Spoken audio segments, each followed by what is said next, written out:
19 जुलाई के to the point Hindu analysis में आपका स्वागत है। और आज हम इंपॉर्टेंट न्यूज़ और एडिटोरियल डिस्कस करेंगे। आज काफ़ी इंपॉर्टेंट एडिटोरियल्स आए हुए हैं, तो आप एडिटोरियल तक जो वीडियो है उसको पूरा देखिए। उसके बाद में भी दो चार न्यूज़ जो हैं वो इंपॉर्टेंट है।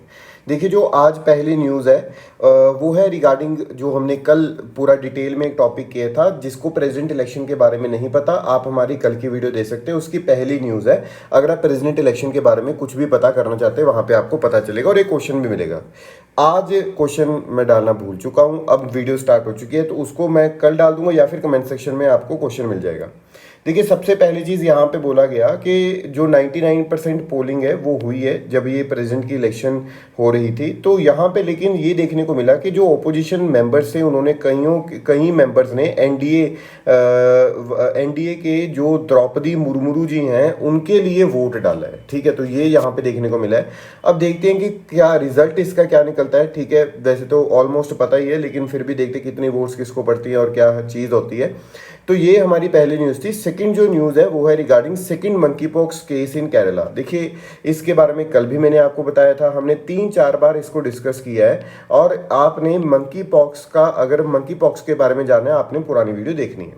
नेक्स्ट जो न्यूज़ है एक्सट्रीमली इंपॉर्टेंट। देखिए, यहाँ पे हुआ क्या कि कुछ Maharashtra state road transport corridor जो बस है वो नर्मदा रिवर में गिर जाती है और मध्य प्रदेश में काफ़ी जो लोग हैं वो 12 जो लोग हैं उनकी डेथ हो चुकी है। ठीक है, तो हमें नर्मदा रिवर के बारे में थोड़ी इन्फॉर्मेशन होनी चाहिए। पहली चीज़ तो जो नर्मदा रिवर है वो यहाँ से देखिएगा अमरकंटक से, ठीक है, अमरकंटक से उठते हुए फिर ये आगे की तरफ बढ़ती है और ये बाद में जाते हुए कहाँ पे चली जाती है, इनटू दी अरेबियन सी। ठीक है, ये गल्फ ऑफ कम्बर्ट हो गया और अरेबियन सी में ये ड्रेन होती है। और यहाँ पे अमरकंटक से जाते हुए हमें हर एक चीज़ पता क्या होनी चाहिए, आपको प्रॉपर इन्फॉर्मेशन हमें इसके बारे में ये पता होनी चाहिए कि इसकी कौन कौन सी ट्रिब्यूटरीज है। पहला तो आपको सोर्स पता चला, दूसरा आपको ये पता चल गया कि कहाँ तक जा रही है। फिर आपको यहाँ पे ये दिख रहा होगा, पहली स्टेट तो यहाँ पे आपको दिख रही है छत्तीसगढ़, फिर उसके बाद में एमपी, फिर एमपी के बाद में गुजरात। ये बहुत इंपॉर्टेंट इन्फॉर्मेशन है, इसके बारे में भी आपने याद रखना है। नर्मदा रिवर के ऊपर एक डैम है बहुत इंपॉर्टेंट, उसके बारे में आपने बताना है। यहाँ पे आपने एक क्वेश्चन का आंसर देना है कि नर्मदा रिवर के ऊपर जो बहुत इंपॉर्टेंट डैम है उसका नाम क्या है, और जो वो डैम बना है उस डैम के बनने से किस किस स्टेट को बेनिफिट होएगा। ठीक है, कौन कौन सी जो स्टेट है वो बेनिफिट में जाएगी, ये भी चीज़ आपने बतानी है। अब अगर हम यहाँ पे बात करें कि जो रिवर है उसकी मूवमेंट इधर की तरफ है और राइट और लेफ्ट ट्रिब्यूटरीज की बात करें, आपने याद कौन कौन सी रखनी है। एक तो हिरान ट्रिब्यूटरी याद रखनी है, बरना ट्रिब्यूटरी याद रखनी है, कोलार, उसके बाद में याद रखना आपने चनकेशार। ठीक है, चनकेशार आपने याद रखनी है, हिरान याद रखनी है, उसके बाद में यहाँ पे है शुखा याद रखना है, और सैंग। ठीक है, ये याद रखनी है, बाकी आप छोड़ भी सकते हो। उसके बाद में अगर शेर याद रखनी है आपने, ठीक है, उसके बाद में तवा याद रखना, छोटा तवा याद रखना, यहाँ पे फिर आपने याद रखना है बुराद। ठीक है, मुराद, और यहाँ पे आपको दिख रही होगी करीजन। बस इतनी की ये ट्रिब्यूटरीज याद रखना और नर्मदा रिवर के बारे में आपका इन्फॉर्मेशन आपको कंप्लीट मिलती हुई यहाँ पे दिखाई देगी। अब यहाँ पे लगे हाथ ये भी देख लो कि ये विंध्या रेंज है। ठीक है, ये वाली जो रेंज है विंध्या रेंज है, उसके बाद में थोड़ा सा गैप आता है, then you will find the Kaimur hills. ठीक है, मतलब कैमूर रेंज यहाँ पे आपको देखने को मिलती है। This is nothing but the Satmala, ये विंध्या रेंज, और उसके बाद में कैमूर हिल्स। और यहाँ पे आपको दिख रहा होगा ये अरावलीज है, और अरावलीज का जो हाईएस्ट पॉइंट है वो है गुरु शिखर, माउंट आबू। ठीक है, तो ये कुछ चीज़ें आपने याद रखनी है कि किस तरह से ये चीज़ें आती हैं। ठीक है, सो नर्मदा के नीचे भी अगर आपको देखना हो तो यहाँ पे आपको दिखेगी सतपुड़ा। ठीक है, तो बस इतना अभी याद रखिए, बाकी इन्फॉर्मेशन बहुत है। इतनी इन्फॉर्मेशन ये ज्योग्राफी का क्वेश्चन काफ़ी बार बन जाता है। This is Vindhya range, this is Kaimur hills. Vindhya range के बाद में आपको दिख रहा है यहाँ पे नर्मदा की, नर्मदा के बाद में क्या आ गया, सतपुड़ा। ठीक है, तो ये चीज़ आपने एक इन्फॉर्मेशन को याद रखना है। चलिए नेक्स्ट चीज़ के बारे में बात करते हैं। जो नेक्स्ट न्यूज़ आज हमने डिस्कस करनी है वो काफ़ी इंपॉर्टेंट है। ये एडिटोरियल्स आज काफ़ी इंपॉर्टेंट आए हुए हैं। नंबर 1 यहाँ पे बताया गया, कार्ट बिफोर दी हॉर्स। देखिए, यहाँ पे हो क्या रहा है कि वो कहते हैं जो दो प्रोनाउंसमेंट्स आई हैं, एक तो जुडिशियल ऑर्डर, ठीक है, और एक है public speech chief justice of India की, उसने काफ़ी अटेंशन लोगों की खींची है, कंट्री की खींची है। उसमें Satyendra Kumar Antil versus CBI case में उन्होंने बोला कि एक जो अर्ली बेल की मतलब जो ग्रांट है, scope for the grant of early bail to those arrested without sufficient cause, जिनको एक सफिशिएंट कॉज की बिना आपने अरेस्ट किया है, उनके लिए अर्ली बेल का जो प्रोविजन है वो डालना चाहिए। और उन्होंने ये भी बोला कि कि जो आप अरेस्ट करते जा रहे हो, हेस्टी अरेस्ट करते जा रहे हो, वो पर्सनल लिबर्टी को भी क्या कर रहे हैं, इंजर कर रहे हैं। ठीक है जी। तो ये एक चीज़ यहाँ पे बोलेगी, the expression of concern are reminder to regimes. ठीक है, ये मतलब उन्होंने ये भी बोला कि ये जो एक्सप्रेशन दिया है, जुडिशियल एक्सप्रेशन आया है, ये रिमाइंडर है रेजीम को कि उनको क्या करना है कि they are using the police powers. ठीक है, वो पुलिस पावर को यूज़ कर रहे हैं क्रिटिक्स को क्रेक डाउन करने के लिए, एक्टिविस्ट को निकालने के लिए वहाँ से, और those not politically aligned with them, मतलब जिनकी सोच उनके साथ में नहीं मिलती, उनको वो इस तरह से पकड़ के लेके जाते हैं। अब यहाँ पे एक एग्जाम्पल भी दिया गया है। फॉर इंस्टांस उन्होंने बोला कि यहाँ पे जो बेंच है उसने ऑर्डर्स में कुछ ये भी बोला था कि अरनेश कुमार केस में जो प्रिंसिपल्स दिए थे उसको फॉलो करना चाहिए। उन्होंने बोला था कि जो रीजन है उसको रिकॉर्ड करना आपने, कि अगर आप एक्यूज्ड को अरेस्ट कर रहे हो, ठीक है, तो अदरवाइज आपको नहीं। और मोर ओवर उन्होंने ये भी बोला था यहाँ पे कि नोटिस ऑफ अपीयरेंस भी आपने क्या करना है, यहाँ पे इशू करना है in case involving offences that attract a present term of less than 7 years. ठीक है, नोटिस ऑफ अपीयरेंस भी जो है वो आप इशू कर सकते हो। तो ये चीज़ तो पहले अरनेश कुमार प्रिंसिपल्स में बोल दी गई थी, और इसका कुछ पॉजिटिव एस्पेक्ट्स भी रहे ऑब्वियसली, क्योंकि इसने एक टाइम लिमिट भी यहाँ पे लगा दिया कि डिस्पोजल ऑफ बेल। ठीक है, अब सपोज कि किसी ने बेल वहाँ पे डाल देता है और उस पर कोई टाइम लिमिट नहीं होता, तो वो आगे के आगे बढ़ता रहता है। फिर उसके बाद में यहाँ पे ये भी बात की गई कि जो एंटीसिपेटरी बेल एप्लीकेशन है या फिर underscoring that an arrest must be made only when actually required और to prevent the accused from fleeing justice और टेम्परिंग विद द एविडेंस। ठीक है, तो उसको अरेस्ट उसी मतलब में करना चाहिए कि अगर वो मतलब कुछ प्रिवेंट कर रहा है अपने आप को, एक्यूज है ना, या फिर जस्टिस या फिर वो टेम्पर कर रहा है एविडेंस को, उसमें करना चाहिए। और यहाँ पे एक इंटरेस्टिंग कॉन्ट्रीब्यूशन भी दिया गया बेंच ने बेल एक्ट के बारे में बात की, जो कि लाइंस पे है यूनाइटेड किंगडम के। ठीक है, जो बेल प्रोसेस के साथ में चलता है। सो ये एक चीज़ यहाँ पे बहुत इंपॉर्टेंट है कि किस तरह से इस चीज़ को होना चाहिए। और कई बार ये भी देखा गया है कि बहुत सारे जो डिसीजंस है वो कुछ स्टेट, मतलब होता है ना कि स्टेट नॉट स्पॉन्सर्ड, तो हम स्पॉन्सर्ड तो नहीं बोल सकते, लेकिन एक दबाव में भी दिए जाते हैं।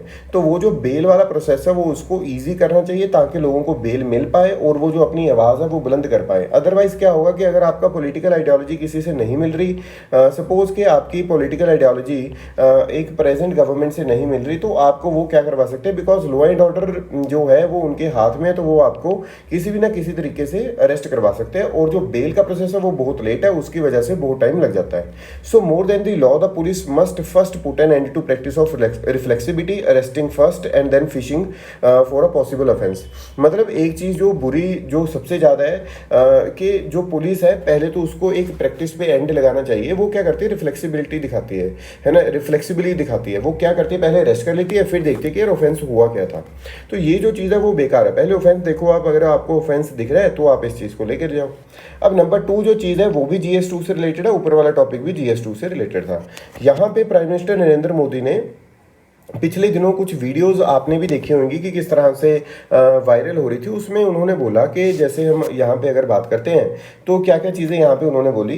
पहली चीज़ तो यहाँ पे देवघर झारखंड में उन्होंने बोला कि जो लोग हैं, जो दूसरी पार्टीज़ के लोग हैं या फिर जो भी मतलब पॉलिटिकल पार्टीज़ के लोग हैं, MLAs हैं या MPs हैं, वो पॉपुलिस्ट प्रोमिस कर देते हैं और वोट्स को कलेक्ट कर देते हैं, और ये शॉर्टकट मेथड भी है। और अभी उत्तर प्रदेश में भी उन्होंने बोला कि रेवाड़ी जो कल्चर है, रेवाड़ी कल्चर मतलब कि रेवड़ी कल्चर है जो, उसको बंद करना चाहिए। कि रेवड़ी की तरह वो देते रहते हैं आप लोगों को चीज़ें, लेकिन वो जो चीज़ है, मतलब एक जो वो चीज़ है वो कहते हैं कि वो बहुत बेकार चीज़ है, क्योंकि वो कहते हैं कि उसके से क्या होगा। मतलब उन्होंने फिर क्या फोकस किया, कहते कि वो जैसे सपोज कर लो कि फ्री, कहते जी हम आपको फ्री इलेक्ट्रिसिटी प्रोवाइड कर देंगे, तो फ्री इलेक्ट्रिसिटी की जगह पे वो कहते हैं कि आपके ऊपर फिर बाद में टैक्सेस ज़्यादा लगाने स्टार्ट कर देते हैं, कुछ वैट ज़्यादा लगाना स्टार्ट कर देंगे, कहीं से और पैसा निकालने की कोशिश करेंगे। ऑब्वियसली स्टेट के पास कहीं ना कहीं से तो पैसे निकालना पड़ेगा। लेट्स से यहाँ पे एक एग्जांपल भी अगर हम लेंगे तो फ्री इलेक्ट्रिसिटी तो दे दी, लेकिन उसी के साथ में जो अमाउंट थी, किस चीज़ की अमाउंट थी यहाँ पे, अपने किस चीज़ की बोल सकते हैं हम, यहाँ पे अमाउंट थी कोई भी चीज़ की, फाइन्स की, जो फाइन है, ठीक है जी, जो ट्रैफिक फाइन है वो बढ़ा दिए जाते हैं। तो उसी तरह से उन्होंने बोला कि अगर आप डेवलपमेंट चाहते हो, अगर आप एक्सप्रेसवे चाहते हो, पावर प्रोजेक्ट चाहते हो, तो इस तरह के लोग आपको नहीं दे पाएंगे जो कि की रेवड़ी रेवड़ी कल्चर को प्रमोट कर रहे हैं।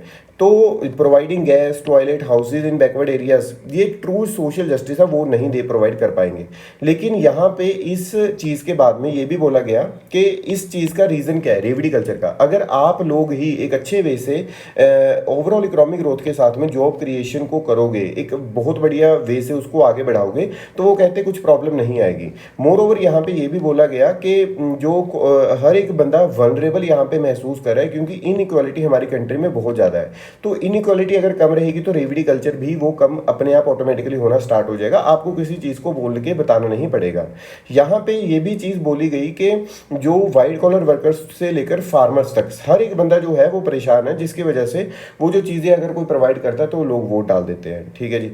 सो यहाँ पे बात ये की जा रही है कि वो कहते हैं prime minister would have done better had he open the debate on the impact of a big project to rather than concluding that they invariably led to development and social justice.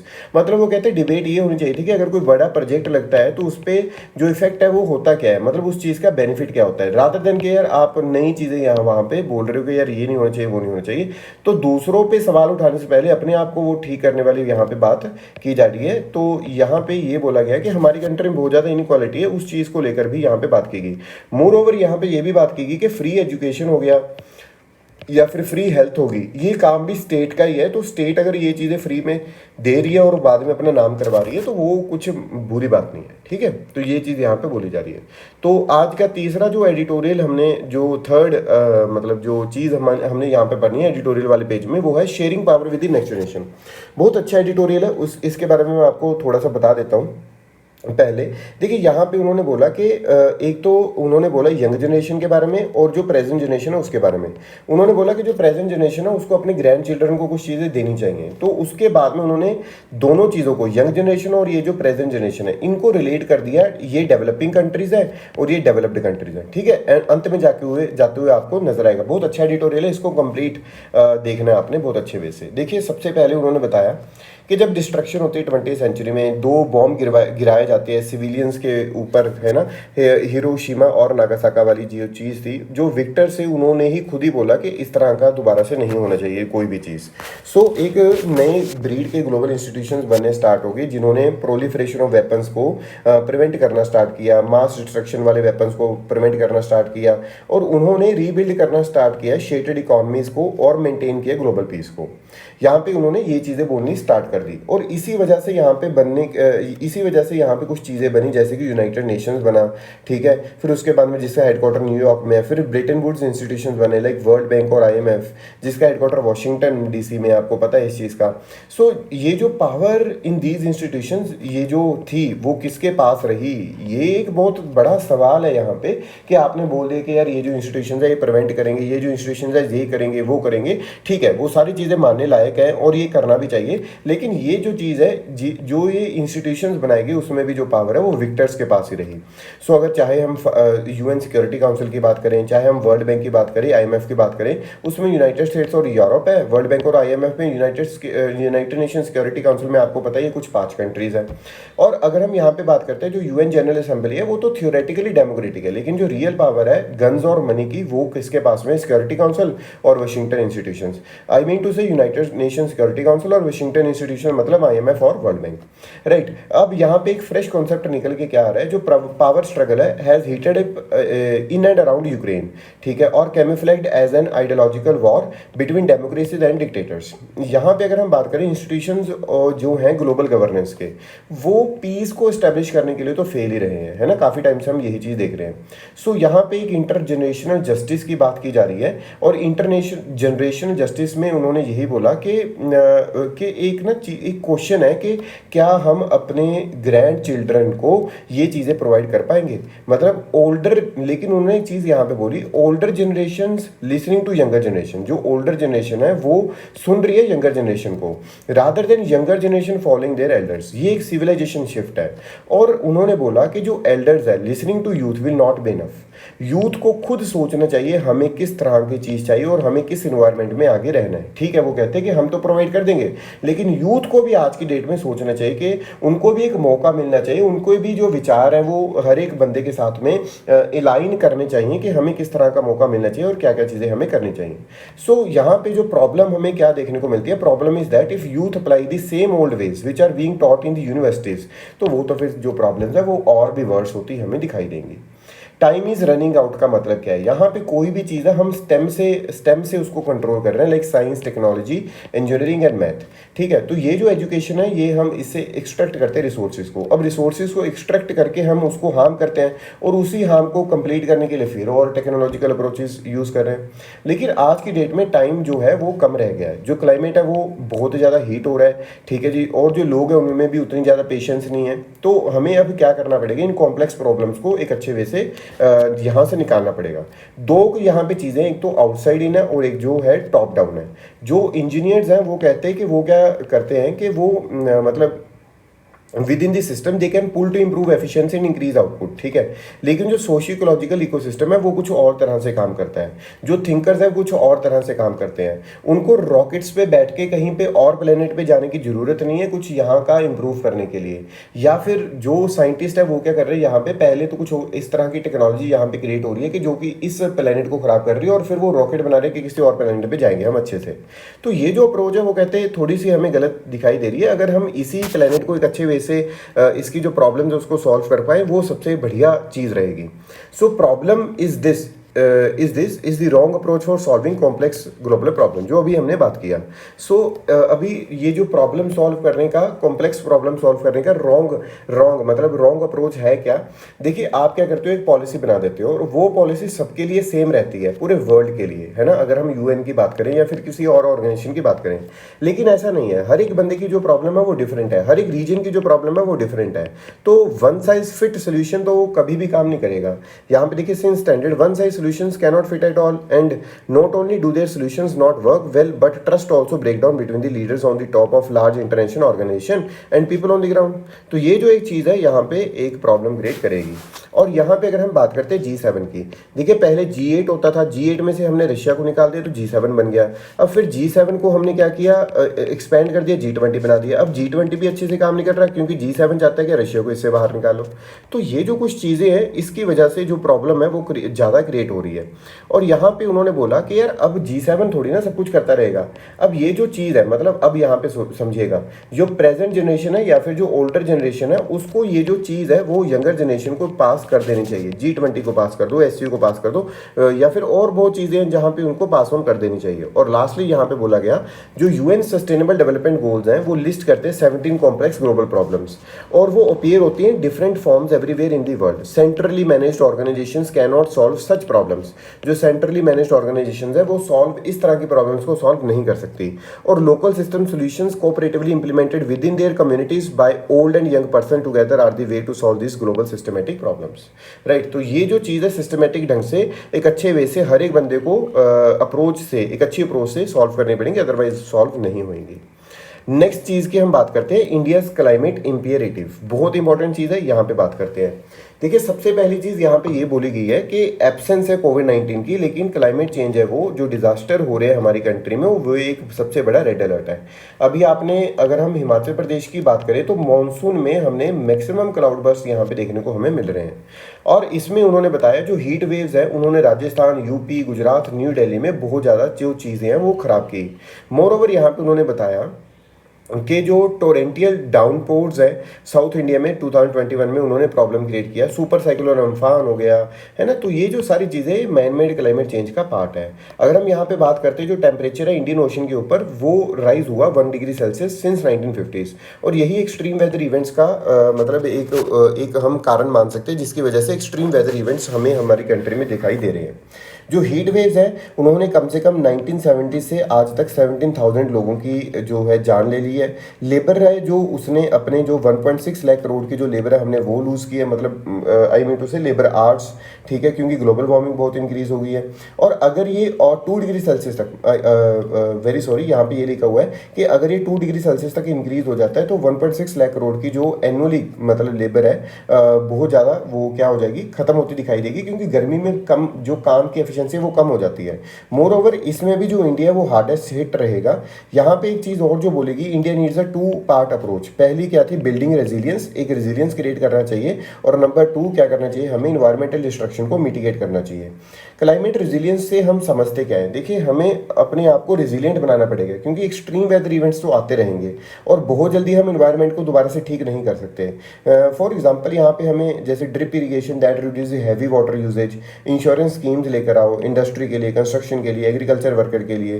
Climate resilient agriculture calls for diversification, for example cultivation of multiple crops on the same farm, sorry, ठीक है। Floods और storm की अगर हम बात करें, coastline erosion की अगर हम बात करते हैं, तो सदर्न स्टेट्स में एक कंप्लीट लॉ होना चाहिए कि कहाँ पे जो घर है वो बनाया जाना चाहिए, और कहाँ पे अगर वो घर बनाया जा रहा है तो अगर वहाँ पे विंड की स्पीड ज़्यादा है तो उसका जो पैटर्न है वो क्या होना चाहिए। यहाँ पे बहुत अच्छे वे से लिखा हुआ है कि केरला है some flood resistant houses constructed on pillars, ठीक है, वो फ्लड रेजिस्टेंट रहते हैं।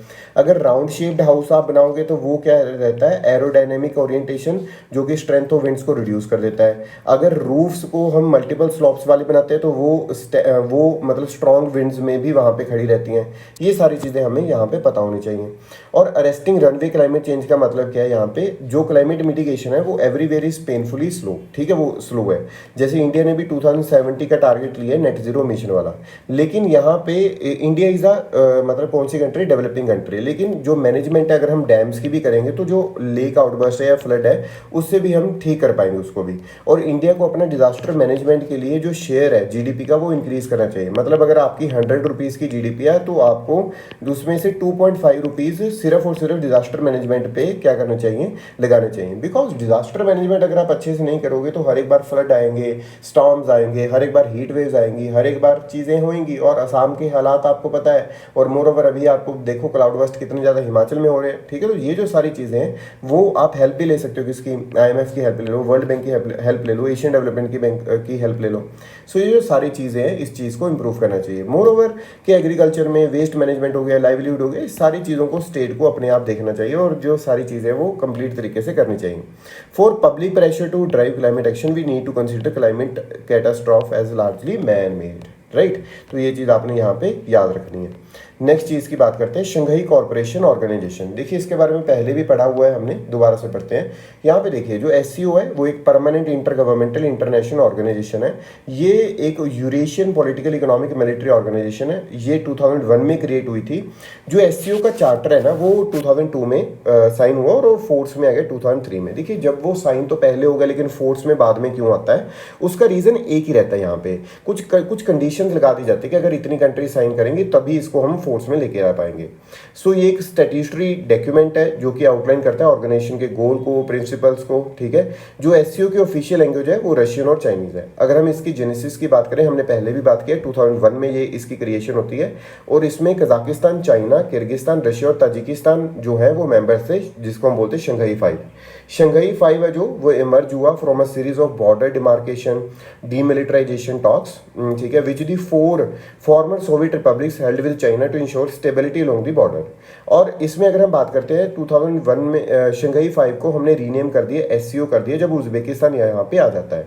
जो इंडिया और पाकिस्तान है इसके मेंबर बनते हैं 2017 में। आपने ये चीज़ याद रखनी है, शंघाई 5 को हमने SCO बना दिया गया जब उज्बेकिस्तान इसमें ऐड होता है, ठीक है। जब उज्बेकिस्तान ऐड होता है तब इसका नाम SCO रखा गया और इंडिया और पाकिस्तान 2017 में आते हैं। और ऑब्जर्वर जो स्टेट्स हैं आज की डेट में वो अफगान, बेलारस, ईरान और मंगोलिया हैं। और लेटेस्टली बेलारस और ईरान को यहाँ पे इंक्लूड करने की बात हम लास्ट टाइम देखी थी। अगर हम इसके ऑर्गेनाइजेशन स्ट्रक्चर की बात करें, देखिए जो SCO का सेक्रेटरीट है उसके 2 परमानेंट बॉडीज हैं। नंबर 1 SCO सेक्रेटरीट, ये सबसे इंपॉर्टेंट है प्रीलिम्स के लिए वेरी इंपॉर्टेंट है। SCO secretariat based in Beijing और executive committee of the regional anti terrorist structure RATS जो कि बेस्ड है ताशकंद में, ठीक है। तो अदर देन दिस जो ग्रुप्स है वो कौन कौन से, HSC, HGC, ठीक है। HSC का मतलब हेड्स ऑफ स्टेट काउंसिल और HGC का मतलब heads of government council and the foreign minister council. यहाँ पे ये इन्फॉर्मेशन आपने एक कंप्लीट तरीके से याद रखनी है, बहुत इंपॉर्टेंट है। मोर ओवर यहाँ पे हमने इसके बारे में बात की है, पाकिस्तान और IMF टॉक्स के बारे में। ये हमारे लिए इंपॉर्टेंट टॉपिक खास नहीं है, बस यहाँ पे यही है कि वही फ्रीबीज वाली बात कि यहाँ पे वो बहुत ज़्यादा जो है सब्सिडीज प्रोवाइड करते रहते थे और IMF से लोन ले रहे थे, लेकिन IMF ने मना किया और उन्होंने बोला कि अगर आप सब्सिडीज प्रोवाइड करोगे I will not providing you any kind of money, ठीक है। नेक्स्ट न्यूज़ की बात करते हैं।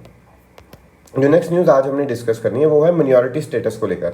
देखिए सुप्रीम कोर्ट ने बोला कि जो मिनॉरिटी स्टेटस है इंडिया में वो स्टेट डिपेंडेंट है, क्योंकि स्टेट टू स्टेट जो मिनॉरिटीज़ है वो वेरी कर सकती है। लेट्स से आर्टिकल 29 और 30 का जो बेनिफिट है हर एक बंदे को मिल सकता है हर एक स्टेट में।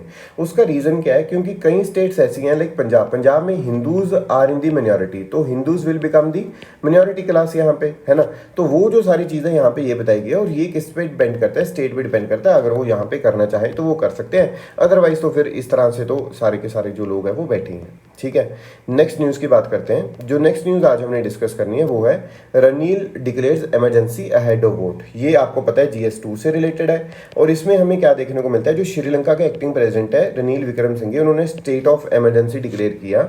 और इस इमरजेंसी को इस वजह से डिक्लेयर किया क्योंकि जो पार्लियामेंट्री वोट है वो शेड्यूल्ड है, और वो मुझे लगता है फ्रंट रनर है जो कि कंटेस्ट में लड़ रहे हैं, और जो जिनके पूरे आसार हैं प्रेसिडेंट बनने के, ठीक है। नेक्स्ट न्यूज़ की बात करते हैं यहाँ पे, crypto law needs global team work. ये GS3 का पार्ट है, इकॉनमी का पार्ट है। ये क्रिप्टो के लिए एक ग्लोबल टीम वर्क की ज़रूरत पड़ेगी। क्रिप्टो लॉ के लिए एक लॉ ऐसा बनाना चाहिए जो ग्लोबल लेवल पे हो। अब इस चीज़ का रीज़न क्या है, मतलब इस चीज़ का रीज़न ये है कि यार आपको पता है जो क्रिप्टो करेंसीज है वो बॉर्डरलेस है, कहीं ना कहीं से किसी भी कंट्री में आ जा सकती हैं, ठीक है। ऑब्वियसली कि हमारी कंट्री ने उसको लीगल नहीं किया हुआ, लेकिन यहाँ पे आ तो रही हैं, लोग खरीद भी रहे हैं, ठीक है। तो इस वजह से वो कहते हैं कि अगर ग्लोबल हम एक टीम वर्क के साथ में उस पर लॉ बनाएंगे तभी वो काम कर पाएगा, अदरवाइज जो चीज़ें हैं वो इसी तरह से चलती रहेंगी। अब आगे जो न्यूज़ है वो है GST कंपनसेशन को लेकर। देखिए सपोज करके चलते हैं जो GST है वो 2017 में आता है, ठीक है। अब GST जब 2017 में राज्य आता है तो उस टाइम पे बोला गया था, स्टेट्स को मनाया गया, स्टेट्स को बोला गया कि प्लीज़ आप इसको साइन करो कि ताकि हम GST को इम्प्लीमेंट कर पाएँ, ठीक है जी। अब स्टेट्स ने साइन कर दिया। अब स्टेट्स ने बोला कि अगर हमें कुछ नुकसान होगा, जितना टैक्स हम कलेक्ट कर रहे थे, लेट्स से हम टैक्स कलेक्ट कर रहे थे 100 रुपीज़, और हमारा टैक्स फिर आने लग गया 80 GST के बाद में, है ना। तो हमारा जो 20 रुपये का कंपनसेशन है, जो 20 रुपीज़ का हमें नुकसान आ रहा है वो कौन देगा, तो सेंट्रल गवर्नमेंट ने बोला था कि हम आपको पे करेंगे। तो ये 20 रुपीज़ के जो यहाँ पे ड्यूज़ है, मतलब जो कंपनसेशन है, वो अभी सरकार सेंटर ने स्टेट्स को देनी है। कितनी देनी है, 35,266 करोड़ की जो कंपनसेशन है अभी जो है वो अभी देनी रहती है। तो अगर हम यहाँ पे बात करते हैं कि ये जो चीज़ है, यहाँ पे अगर हम बात करें GST कंपनसेशन की, तो इसके लिए फिर सरकार ने क्या किया, कंपनसेशन फंड बनाया।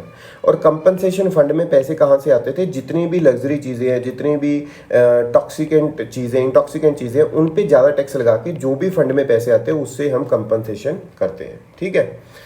नेक्स्ट चीज़ की बात करते हैं, जो रशिया है उसने बोला कि जो इंडियन ऑयल की पेमेंट्स है वो UAE के दिराम में भी हो सकती है, क्योंकि अब रशिया करना क्या चाहता है, वो डॉलराइजेशन करना चाहता है, डॉलर को ख़त्म करना चाहता है। चाहे रुपीज़ में भी हमने कल भी बात किया था कि RBI क्या कर रहा है, वॉस्को के साथ में वो चीज़ें जो है वो कर रहा है। और यहाँ पे हमने ये क्या चीज़ क्या देखी, वो कहते हैं UAE की दिराम में कर दो आप, बाद में हम देखते रहेंगे। क्योंकि वो हुआ क्या था, USA ने ऑब्वियसली सेंक्शंस अप्लाई कर दिए थे रशिया पे। अब रशिया कहता कोई बात नहीं, मैं डॉलराइजेशन कर देता हूँ, डॉलर का यूज ही अगर कम हो जाएगा तो मुझे कोई प्रॉब्लम ही नहीं आएगी, ठीक है। तो आज के न्यूज़पेपर में इतना ही, और फिर कल मिलते हैं, और till the time revise your notes. Bye bye, take care.